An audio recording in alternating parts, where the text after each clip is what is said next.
Hello student, अब हम लोग पढ़ेंगे मोरल डेवलपमेंट।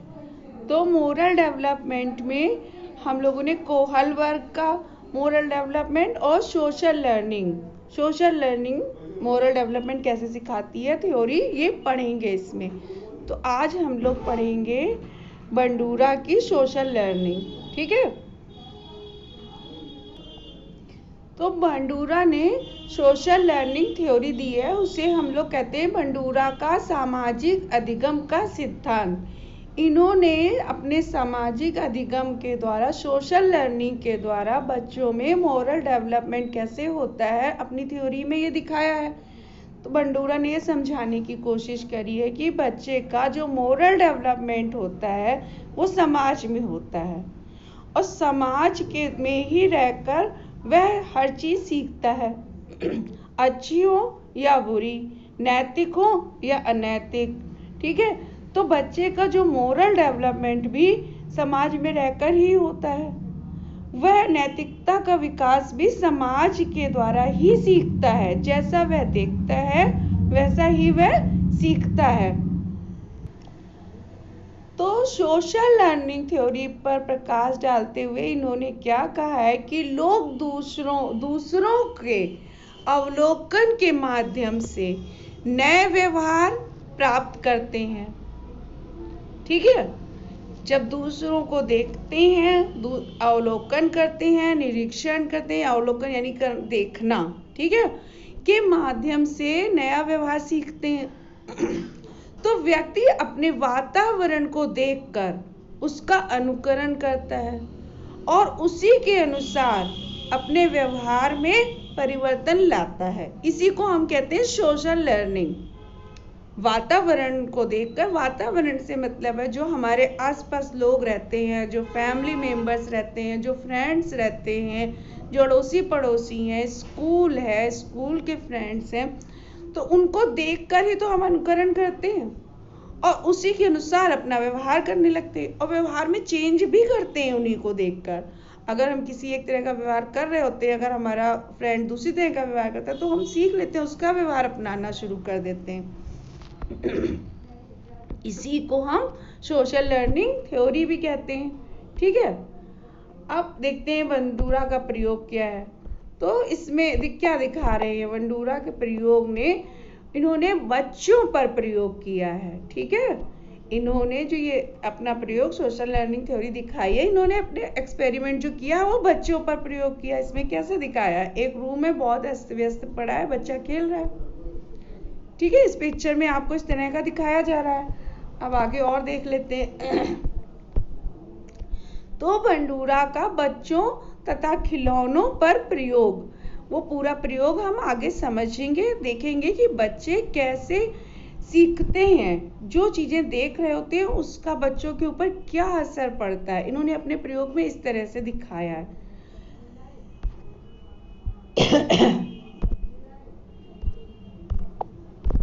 तो एक प्रसिद्ध प्रयोग में बच्चों को, इन्होंने एक प्रयोग किया, उसमें बच्चों को 5 मिनट की अवधि की एक फिल्म दिखाई।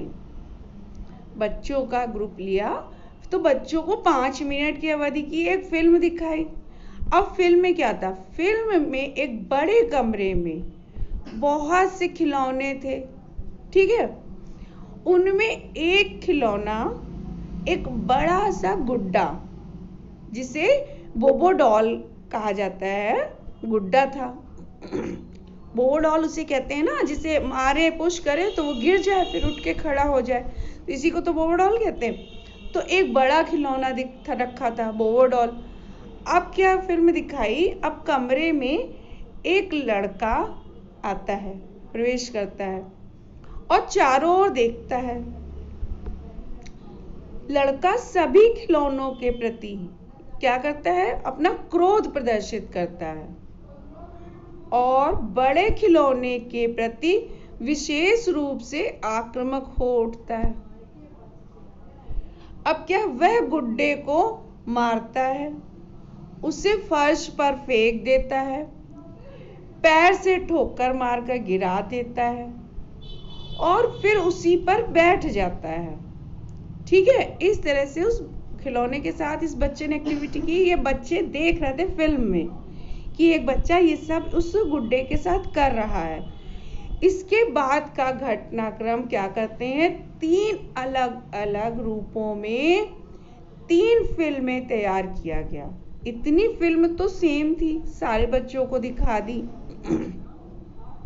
ठीक है कि सारे बच्चे देख रहे हैं कि एक बच्चा आया, उसने खिलौने के प्रति खूब क्रोध दिखाया, आक्रामक व्यवहार किया, मारा पीटा, फर्श पर फेंका, पैर से ठोकर मारी, गिरा दिया, फिर उसी पर बैठ भी गया और उसको मतलब उसके ऊपर पूरा आक्रामक व्यवहार करके उसने उसको, तो ये घटनाक्रम पूरा जो इतना था वो सबको एक जैसा दिखा दिया इन्होंने। ठीक है, अब आगे देखते हैं क्या होता है। आगे 3 बच्चों को 3 समूहों में बांट दिया इन्होंने।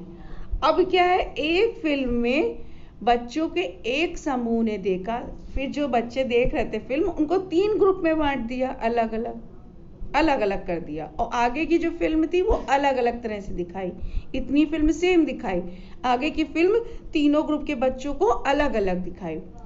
तो एक समूह ने देखा, एक समूह को ऐसा दिखाया फिल्म में कि आक्रामक व्यवहार करने वाले लड़के को पुरस्कार दिया गया, पुरस्कृत किया गया, और एक व्यक्ति ने उसके आक्रामक व्यवहार की प्रशंसा भी करी कि वाह कितना अच्छा व्यवहार है, प्रशंसा भी करी और उसको रिवार्ड भी मिला उसके आक्रामक व्यवहार के लिए। एक ग्रुप ने ऐसा देख लिया। ठीक, अब दूसरी जो बची हुई, दूसरे बच्चों को जो फिल्म दिखाई गई, एक बाकी तो सेम थी, आगे की दूसरी फिल्म में बच्चों के दूसरे समूह ने देखा कि उस लड़के को उसका आक्रामक व्यवहार के लिए दंडित किया गया। जो बच्चे ने उस बोबो डॉल के प्रति आक्रामक व्यवहार किया उसको पनिशमेंट मिली। इस ग्रुप के बच्चों को ऐसा दिखाया गया। ठीक है, अब तीसरे वालों को क्या दिखाया गया, तीसरी फिल्म में बच्चों के तीसरे समूह ने क्या देखा कि लड़के को ना तो पुरस्कृत किया गया और ना ही दंडित, ना पुरस्कृत ना ही दंड मिला। बस आगे ऐसे ही लोग आए, उन्होंने देखा, हाँ देख के चले गए, उसको कोई पुरस्कार भी नहीं मिला ऐसा व्यवहार करने पे, ना कोई दंड मिला। तो एक ग्रुप ने क्या देखा, आक्रामक व्यवहार पे पुरस्कार मिला, प्रशंसा हुई। दूसरे ग्रुप ने क्या देखा, आक्रामक व्यवहार के लिए दंडित किया गया। तीसरे ने क्या देखा, ना पुरस्कार दिया गया ना दंड दिया गया। अब और देख लेते हैं। तो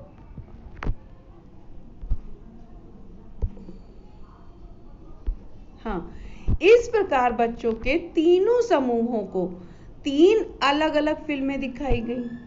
ठीक है, अब क्या हुआ, फिल्म देखने के बाद सभी बच्चों को एक अलग प्रायोगिक कक्ष में बिठाकर उन्हें विभिन्न प्रकार के खिलौनों से खेलने के लिए स्वतंत्र छोड़ दिया गया। ठीक है, अब तीनों समूह के बच्चों को जो अलग अलग फिल्म दिखाई गई, फिर क्या हुआ, सभी बच्चों को एक अलग कक्ष में लेकर बैठा दिया और खिलौनों से खेलने के लिए छोड़ दिया गया। अब क्या इसका रिजल्ट आया, और उन समूहों को छिपकर देखा गया, मतलब जो ये बच्चे जो व्यवहार कर रहे थे उसको देखा भी गया और व्यवहार को नोट भी किया गया। तो फिल्म का प्रभाव क्या पड़ा, देखते हैं। फिल्म का प्रभाव, उन लोगों ने पाया कि जिन बच्चों ने फिल्म में खिलौने के प्रति किए जाने वाले आक्रामक व्यवहार को पुरस्कृत होते हुए देखा था, वह खिलौने के प्रति सबसे अधिक आक्रामक थे। मतलब जिन बच्चों ने ऐसी फिल्म देखी कि जब उसने बोबो डॉल के साथ आक्रामक व्यवहार किया फिर भी उसको पुरस्कार मिला, प्रशंसा हुई, तो उन बच्चों ने क्या किया, जब उनको ऐसे खिलौने वाले रूम में छोड़ा गया तो वह खिलौने के प्रति सबसे अधिक आक्रामक थे, क्योंकि उन्होंने सीखा ना कि आक्रामक होने के बावजूद पुरस्कार मिला है, प्रशंसा मिली है, तो ऐसे बच्चों ने भी आक्रामक व्यवहार प्रदर्शित किया। सबसे कम आक्रामकता उन बच्चों ने दिखाई जिन्होंने फिल्म में आक्रामक व्यवहार को दंडित होते हुए देखा था। ठीक है, जिन बच्चों ने फिल्म में आक्रामक व्यवहार को दंडित होते हुए देखा, तो उन्हें तो पता था ना ऐसा व्यवहार कर, उन्होंने ऐसी फिल्म देखी थी। अब देखने का क्या अवलोकन का क्या प्रभाव पड़ा? उन्होंने ये देखा कि आक्रामक व्यवहार को दंड मिल रहा है, तो उन्होंने आक्रामक व्यवहार नहीं किया, बहुत कम आक्रामक व्यवहार किया। देख के जो बच्चे कर रहे हैं भले ही, लेकिन उनका व्यवहार आक्रामक व्यवहार नहीं था। इसके अलावा जो तीसरा ग्रुप था, उन्होंने देखा ना दंड मिला है ना पुरस्कार, लेकिन उन्होंने आक्रामक व्यवहार से हिंसा सीख ली। अब क्योंकि उन्हें ये पता ही नहीं है कि इस व्यवहार से पुरस्कार मिलता है या दंड मिलता है, उन्हें ये तो ज्ञान नहीं हुआ, लेकिन एक आक्रामक व्यवहार तो देखा उन्होंने, इसलिए उन्होंने हिंसा सीख ली। और जब कभी भी आवश्यकता पड़ी या जब कभी भी उनके व्यवहार में यह हिंसा प्रदर्शित हुई आगे, उस समय तो वह सिर्फ सीख ली कि आक्रामक व्यवहार ऐसे किया जा सकता है, बस वो सीख रहे थे कि ऐसा व्यवहार भी होता है। इस फिल्म से उन्होंने सिर्फ सीखा। अब क्या है, प्रयोग से क्या स्पष्ट हुआ कि सभी बच्चों ने फिल्म में दिखाए गए घटनाक्रम से आक्रामकता सीखा और मॉडल का अनुकरण भी किया। ठीक है, तो प्रेक्षण के द्वारा अधिगम प्रक्रिया में प्रेक्षक जो देखने वाला होता है, मॉडल के व्यवहार का प्रेक्षण करके ज्ञान प्राप्त करता है। मॉडल जो व्यवहार कर रहा होता है उसको देख करके वो ऐसा ही ज्ञान प्राप्त करता है, परंतु वह किस प्रकार से आचरण करेगा यह इस पर निर्भर करता है कि मॉडल को पुरस्कृत किया गया है या दंडित। ठीक है, प्रेक्षण तो किया उसने, ज्ञान तो सीख तो लिया कि हिंसा भी एक कोई चीज होती है, आक्रामकता भी एक कोई चीज होती है, ये सीख लिया, लेकिन आचरण इस बात पे निर्भर कर रहा है ना, जिसने देखा पुरस्कार मिल रहा है तो उन लोगों ने वही करना शुरू कर दिया, जिन्होंने देखा दंड मिल रहा है तो उन्होंने उसको नहीं किया, लेकिन जिन्होंने देखा पुरस्कार और दंड मिल रहा है तो सिर्फ उन्होंने वैसा प्रेक्षण करके ज्ञान प्राप्त कर लिया, सीख गए कि हिंसा भी कोई चीज होती है, आक्रामक व्यवहार भी कोई चीज होती है। ठीक है, इस तरह से इन्होंने क्या बताया, यह जो हम सीखते हैं इस मतलब सामाजिक अधिगम जो होता है नैतिकता का या हर बात का, इसी से नैतिकता का भी होता है, अनैतिक व्यवहार भी सीख जाते हैं और नैतिक व्यवहार भी सीखते हैं। तो इसमें क्या करना होता है, कैसे स्टेप्स होते हैं? सबसे पहले क्या करता है, कोई व्यक्ति ऑब्जर्वेशन करता है, अवलोकन करता है। कोई भी व्यवहार हो रहा होता है, अगर उस व्यवहार को बच्चा देख रहा होता है तो वह उसको ऑब्जर्वेशन यानी देख तो रहा ही होता है ना। फिर क्या करता है, उसकी मेंटल इमेज बनाता है, उस व्यवहार की एक इमेज बन जाती है उसके मस्तिष्क में। फिर एक्शन करता है तो उसे अपनी क्रिया में लाता है, इमेज अवलोकन करके एक इमेज बना लेता है। फिर जब आवश्यकता पड़ती है, जब उसके सामने वैसा व्यवहार आता है तो वह उसे अपनी क्रिया में लाता है। रिपीटेशन ऑफ एक्शन यानी कि सीखी हुई क्रिया को बार बार दोहराता है। अगर वह देखता है ऐसी क्रिया को पुरस्कार मिल रहा है, प्रशंसा मिल रही है, तो वह ऐसी सीखी हुई क्रिया को बार बार दोहराएगा। दंड मिलने पे वह नहीं करके रिपीट करेगा, है ना, लेकिन वह क्रिया पहले ऑब्जर्व करता है, फिर एक इमेज बनाता है, फिर एक्शन करता है और इस जो सीख जाता है उसी क्रिया को बार बार दोहराता रहता है। फिर यही उसकी हैबिट हो जाती है और इसी तरह से उसका डेवलप होता है उसका मस्तिष्क, इसी तरह की भावनाएं उसके मेंटल इमेज में बन जाती हैं। ठीक है, इस तरह से बंदूरा ने सोशल लर्निंग द्वारा मोरल डेवलपमेंट बताया है बच्चों पर प्रयोग करके। और ये थ्योरी तो कंप्लीट हुई और गुड डे।